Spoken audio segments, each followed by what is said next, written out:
Good morning बच्चों। आपका मेरे चैनल मैथ पढ़ोगे अशोक सर से मैं स्वागत है।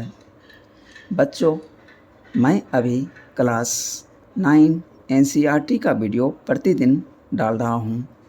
इसके बाद मैं 10th क्लास का वीडियो डालूँगा। इसीलिए बच्चों, मेरे वीडियो को पहले देखें। यदि कुछ सीखने को मिले तो सब्सक्राइब करें, लाइक करें तथा बेल आइकन को प्रेस करें। अब वीडियो शुरू करते हैं। NCERT class 9 chapter 5 introduction to Euclid's geometry. Euclid's geometry यानी ज्योमेट्री मीन्स पृथ्वी से रिलेटेड मेजरमेंट,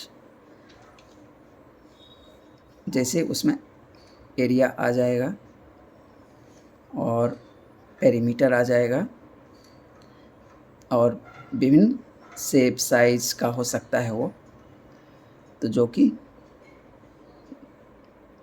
अध्ययन इन्होंने किया उस समय।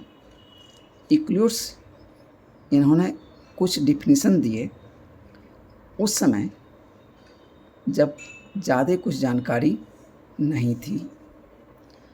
तो पहला शब्द है एलिमेंट्स। कहता है यूक्लिड नाम के एक मैथमेटिक्स के टीचर थे इजिप्ट के अलेक्जेंड्रिया में। इन्होंने उसमें जितना भी नाउन वर्ग था उसको कलेक्ट किया और उसको अरेंज किया अपने फेमस ट्रीटीज में, और उसका नाम इन्होंने एलिमेंट दिया। अब दूसरा शब्द है बुक।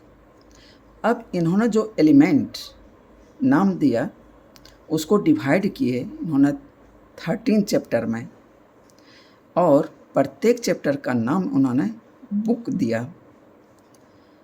तीसरा शब्द है सॉलिड। सॉलिड जो है उसमें शेप होता है, साइज होता है, पोजीशन धारण करता है एंड मूव करता है from one place to another place. अब इसके बाउंड्रीज को यानी सॉलिड के बाउंड्रीज को हम क्या कहते हैं? सरफेसेस कहते हैं। और सरफेस में जो है कोई थिकनेस नहीं होती है।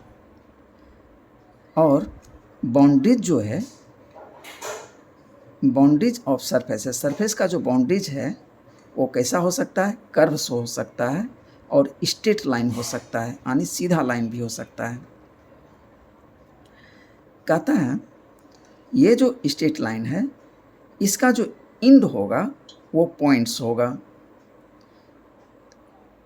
इट हैज़ यानी सॉलिड हैज़ 3 डायमेंशंस, यानी सॉलिड में 3 डायमेंशंस होंगे, लेंथ, ब्रेड्थ, हाइट।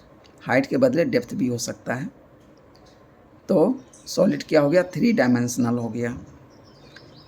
अब फिर चौथा शब्द निकल के आया, डायमेंशन क्या चीज़ है? कहता है consider the 3 steps from solid two points. अब ऊपर में जो हमने सॉलिड से पॉइंट्स तक का पढ़ा डिफिनीशन, अब उसमें देखिए इन्होंने 3 स्टेप्स इन्होंने सुझाए। पहला क्या है? सॉलिड्स, फिर आया सरफेसेस, फिर आया लाइंस, फिर आया पॉइंट्स। यानी सॉलिड से सरफेस 1 स्टेप्स हो गया, और सरफेस से लाइंस दूसरा स्टेप हो गया, लाइन से पॉइंट्स तीसरा स्टेप हो गया। तो इन्होंने कहा 3 ये स्टेप्स हैं, और प्रत्येक स्टेप में एक एक्सटेंशन जो है वो मिस हो जा रहा है, लॉस हो जा रहा है। वो कैसे? सॉलिड्स में एल लेंथ, ब्रेड्थ और हाइट है, एल बी एच है यानी 3 डायमेंशनल है। सरफेस जो है 2 डायमेंशनल है यानी लेंथ और ब्रेड्थ ही है। लाइंस में जो है यहाँ भी एक एक्सटेंशन यहाँ भी गायब हो गया, लाइंस में केवल लेंथ ही है। अब पॉइंट्स में जो है यहाँ पे कोई डायमेंशन नहीं है, पॉइंट्स जो है ये डायमेंशन लेस है। कहता है in each steps we lose 1 extension called dimension. तो यहाँ जो प्रत्येक स्टेप में एक एक्सटेंशन हम खो रहे हैं उसको डायमेंशन इन्होंने कहा। That is solid has 3 dimensions l b h, a surface has 2 dimensions l and b, a line has 1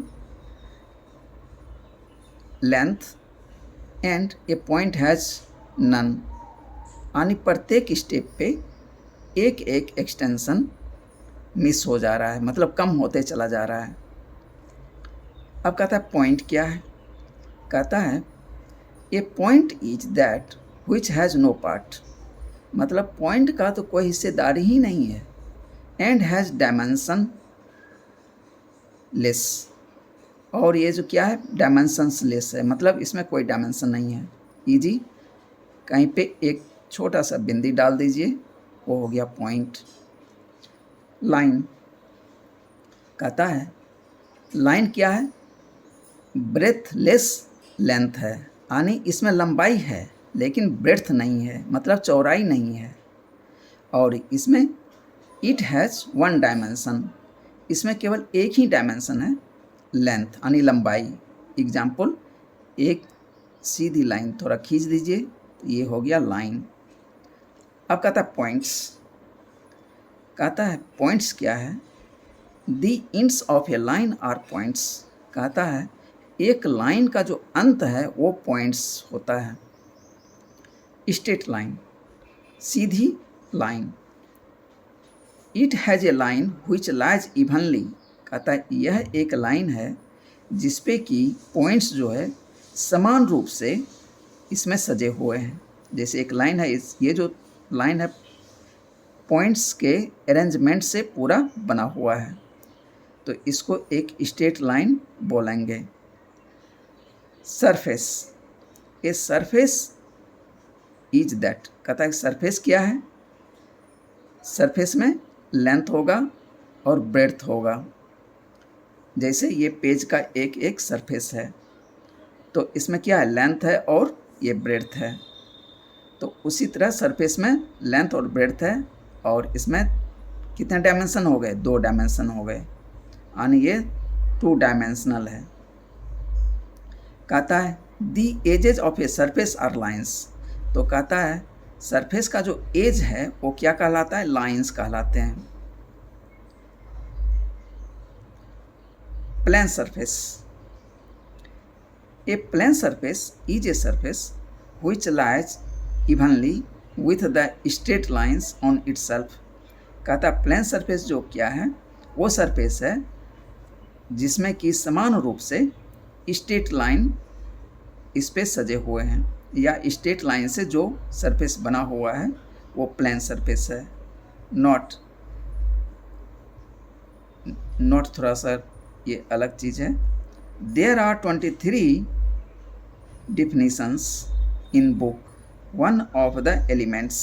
कहता है वहाँ पे 23 डिफिनीशंस इन्होंने बुक 1 में लिखा, और जिसका कि नाम एलिमेंट्स दिया था। शुरू में डिफिनीशन पढ़े थे एलिमेंट्स, और एलिमेंट्स जो प्रत्येक चैप्टर में था उसको बुक दिया गया था, और बुक 1 में इन्होंने 23 डिफिनीशंस लिखे।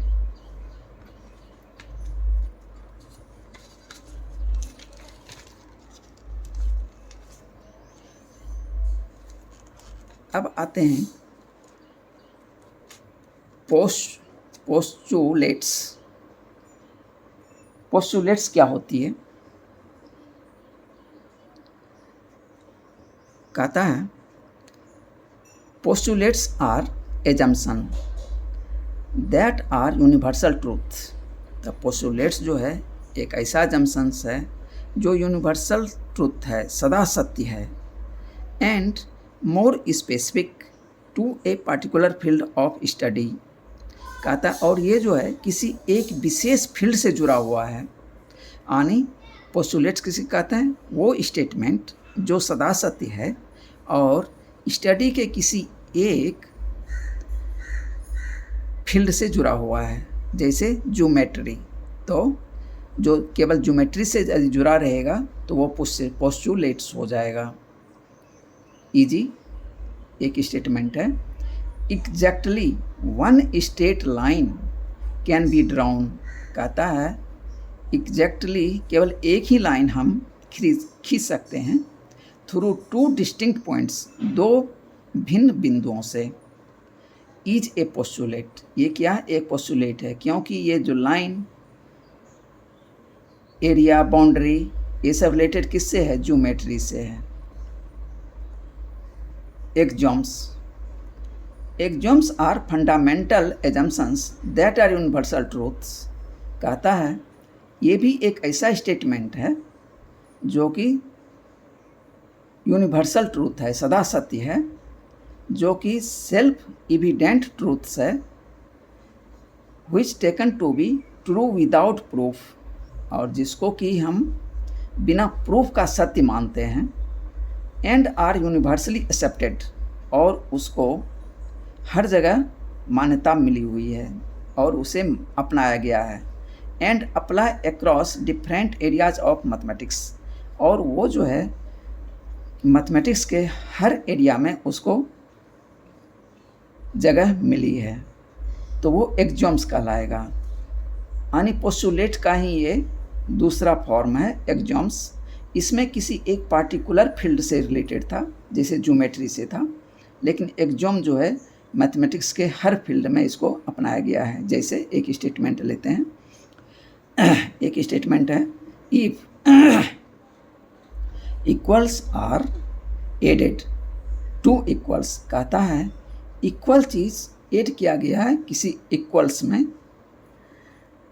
दी होल आर इक्वल, तो कहता है पूरा क्या है, इक्वल है। ईच एन एक्सॉम, ये क्या एक एक्सॉम है। थ्योरम, ए मैथमेटिकल स्टेटमेंट, कहता है ये एक क्या है, मैथमेटिकल स्टेटमेंट है, whose truth has been proved, जिसके सच्चाई को क्या किया गया है, प्रमाणित किया गया है और लॉजिकली इस्टेब्लिश्ड किया गया है। आर कॉल्ड थ्योरम्स, और थ्योरम्स का दूसरा क्या नाम है, प्रोपोजिशंस। थ्योरम का दूसरा नाम है प्रोपोजिशंस। यूक्लिड डिड्यूस्ड 465 थ्योरम्स, उन्होंने कितने थ्योरम दिए, 465 in a logical chain. Example statement है,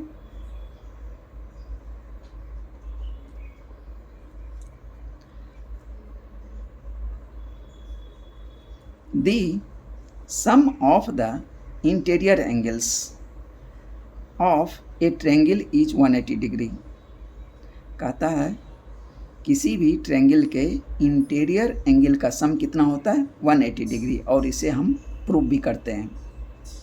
यदि अभी तक ने प्रूव किया होंगे तो 9th में प्रूव करने के लिए आगे होगा।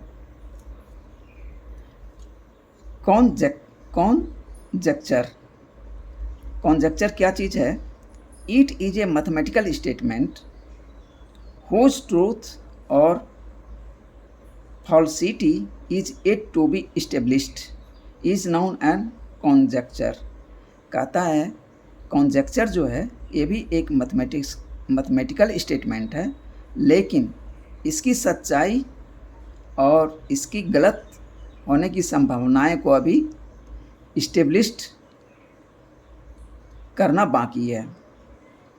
जैसे every even number greater than 2 is the sum of 2 primes.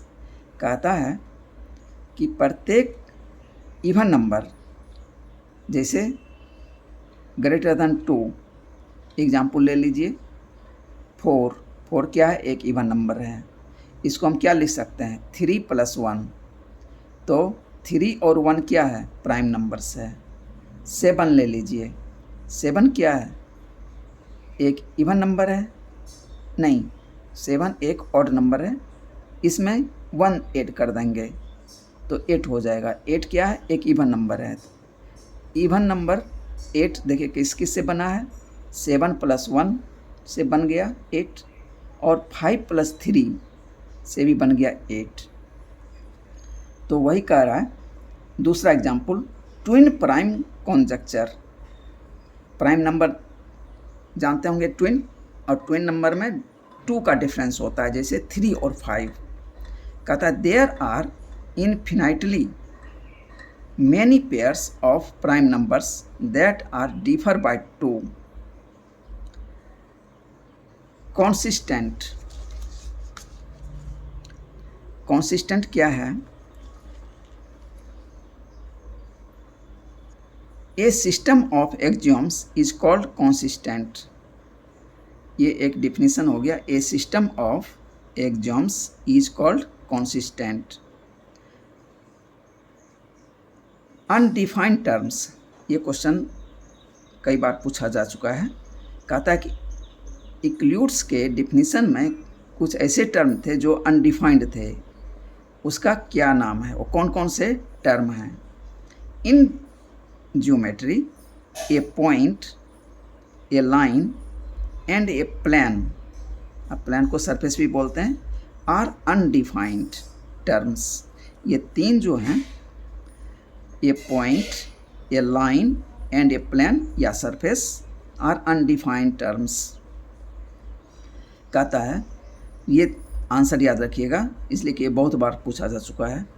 तो वी कैन एक्सप्लेन दैम, कहता है कि हम इसको एक्सप्लेन करते हैं, किसको? पॉइंट को, लाइन को और प्लेन को या सरफेस को, with the help of physical models. Physical model के आधार पे हम इसको डिफाइन करते हैं, लेकिन इस तीनों को, पॉइंट, लाइन और प्लेन सरफेस को, अनडिफाइंड टर्म में रखा गया है। तो ये बहुत इम्पोर्टेंट चीज़ है। ये तीनों शब्द ये बहुत बार पूछा जा चुका है, इसलिए आप इसको याद रखिएगा।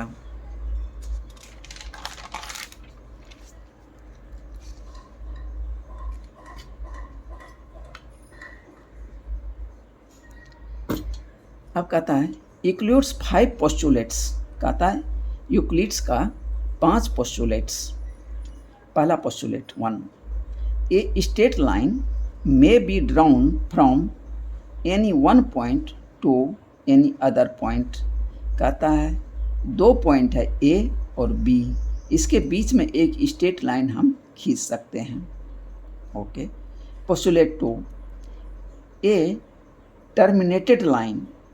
कहता है वो लाइन जिसका कि अंत हो गया है, कैन बी प्रोड्यूस्ड इन्फिनाइटली। जैसे A और B है, एक लाइन है, ये इसका अंत हो गया, लेकिन हम इसको और भी बढ़ा सकते हैं, इस डायरेक्शन में भी और इस डायरेक्शन में भी।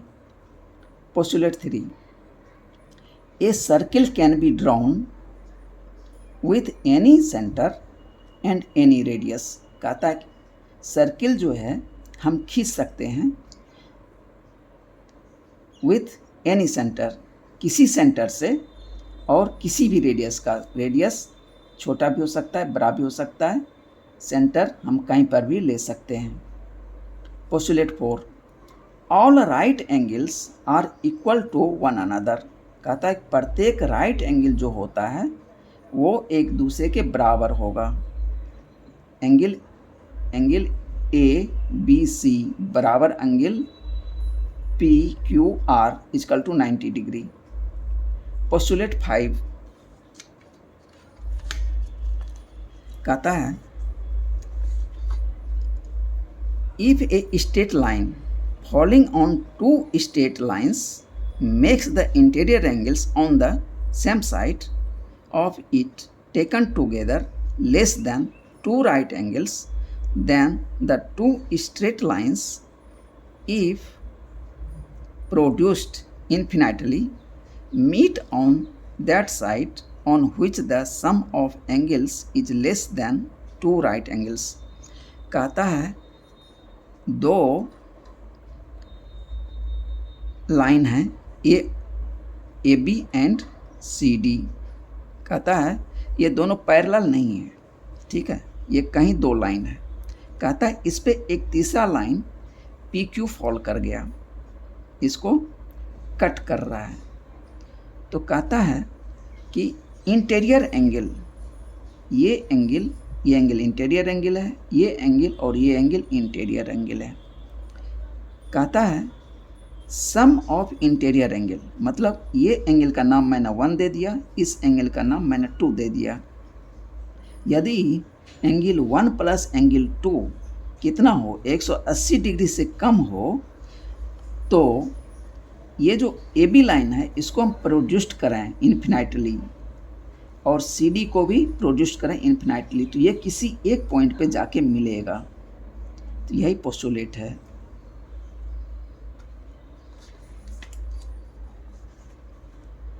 अब ये तो 5 पोस्टुलेट देख लिए।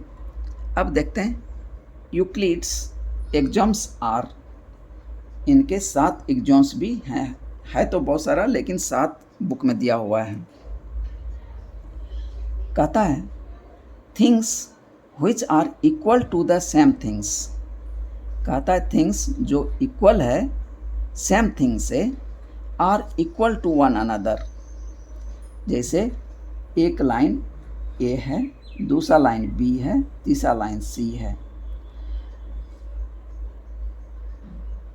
मान लेते हैं सी के बराबर ए है और सी के ही बराबर बी है, तो इस एक्सॉम्स के आधार पे तो ये तीनों ही लाइन क्या होंगे, बराबर होंगे, ए बराबर बी बराबर सी, तो ये तीनों बराबर हो जाएंगे। दूसरा एक्सॉम्स है if equals are added to equals, कहता है समान मात्रा में किसी में जोड़ा जाए जो कि बराबर है पहले से, उसमें यदि समान मात्रा में कुछ हम जोड़ दें तो कहता है दी होल्स आर इक्वल्स, तो अब जो रिजल्ट आएगा जोड़ने के बाद वो भी इक्वल होंगे। जैसे ए बी एक लाइन है और सी डी दूसरा लाइन है, ये दोनों बराबर हैं।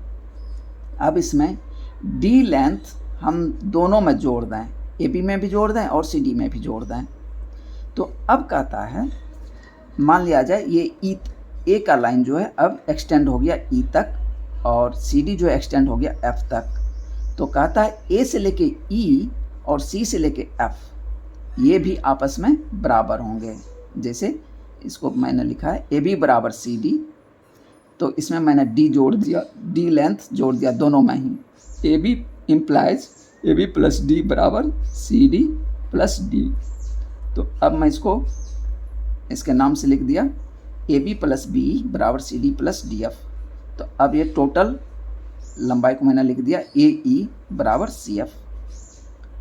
Exams 3 if equals are subtracted from equals the remainders are equals, कहता है कि 2 इक्वल्स हैं उसमें से समान मात्रा में दोनों से डिडक्ट कर दीजिए यानी काट लीजिए, तो जो बचेगा वो भी इक्वल होगा। जैसे ए और ए बी एक लाइन है बराबर है सी डी का, अब इसमें से डी लेंथ दोनों में से काट लेते हैं, ए बी में से भी डी लेंथ काट देंगे और सी डी में से भी डी लेंथ काट देंगे। मान ली कटने के बाद ए बी का बच जाता है पार्ट ए ई और सी डी का पार्ट बच जाता है सी एफ। तो इसमें दिया ए बी बराबर सी डी, तो ए बी माइनस डी बराबर सी डी माइनस डी, तो अब ये कितने किसके बराबर हो गया, ए ई बराबर सी एफ। अब कहता है थिंग्स 5,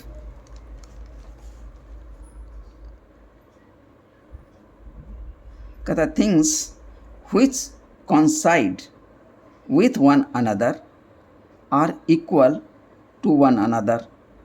चौथा क्या है एग्जाम्स, थिंग्स which coincide, कहता है कि थिंग्स जो कि coincide करता हो, एक दूसरे के जस्ट ऊपर डालने पे एक दूसरे को पूरा के पूरा कवर करता हो, तो with one another यानी एक दूसरे के, are equals to one another, तो कहता है कि वो एक दूसरे के बराबर होंगे। हम मान लेते हैं एक ट्रायंगल है ए बी सी और दूसरा है पी क्यू आर, तो इसका ए बी साइड कॉन्साइड करता है पी क्यू से और बी सी क्यू आर से और सी ए आर पी से, तो मतलब एक ट्रायंगल को दूसरे पे यदि रख दें ये एक दूसरे का साइड जो है दूसरे को कवर कर लेता है। तो कहता है कि ये जो ट्रायंगल होगा ये भी बराबर होगा। तो हम एग्जाम्पल में ट्रायंगल भी ले सकते हैं, चाहे एक लाइन ही ले सकते हैं, और एक लाइन को दूसरे लाइन के ऊपर यदि रखने पे पूरी तरह ढक ले तो वो आपस में क्या होंगे, बराबर होंगे।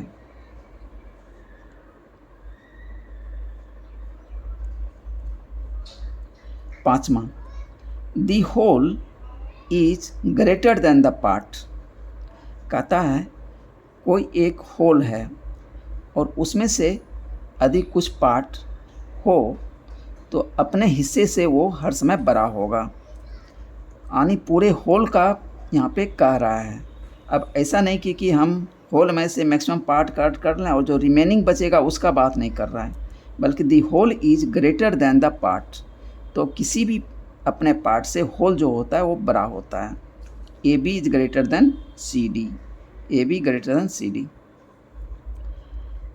Exam 6, things which are double of the same things।